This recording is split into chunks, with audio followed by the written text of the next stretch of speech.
Can cap and trade reduce emissions? Have you ever wondered how businesses can cut down on pollution while still making a profit? One approach that has gained traction is known as cap and trade. This system is designed to reduce emissions by setting a firm limit, or cap, on the total amount of pollutants that can be emitted by companies. But how does it actually work, and can it really help in reducing emissions?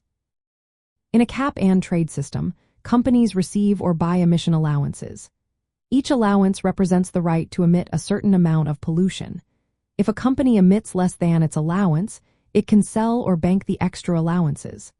On the other hand, if a company exceeds its limit, it must purchase additional allowances or face penalties.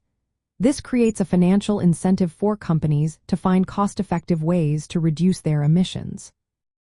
From the perspective of capitalism, cap and trade uses market forces to drive emissions reductions without imposing strict government rules. It allows businesses the flexibility to meet environmental goals in ways that suit their operations. This approach encourages innovation and can lead to cost savings. Well-designed cap and trade programs have shown they can effectively achieve targeted emissions reductions while keeping economic efficiency in mind.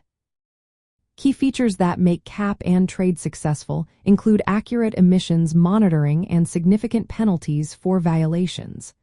High compliance rates are also essential. Allowing companies to bank allowances helps them manage costs over time, and price collars can stabilize the market, making it more predictable for businesses.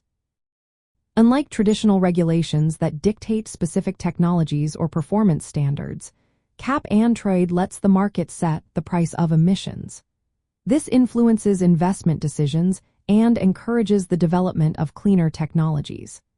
It aligns with capitalist principles by promoting competition and innovation rather than mandating specific solutions. Take California's cap and trade program as an example.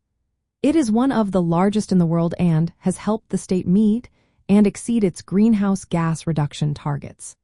The program set ambitious goals, such as reducing emissions to 1990 levels by 2020, with further reductions planned for 2030 and 2050.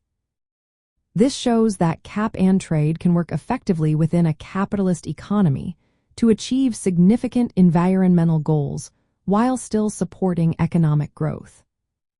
However, there are challenges. Some critics argue that cap and trade can hide increases in emissions in certain sectors if reductions in others compensate for them. In California, while the electricity sector made significant reductions, some industrial sectors saw increases during the early years of the program.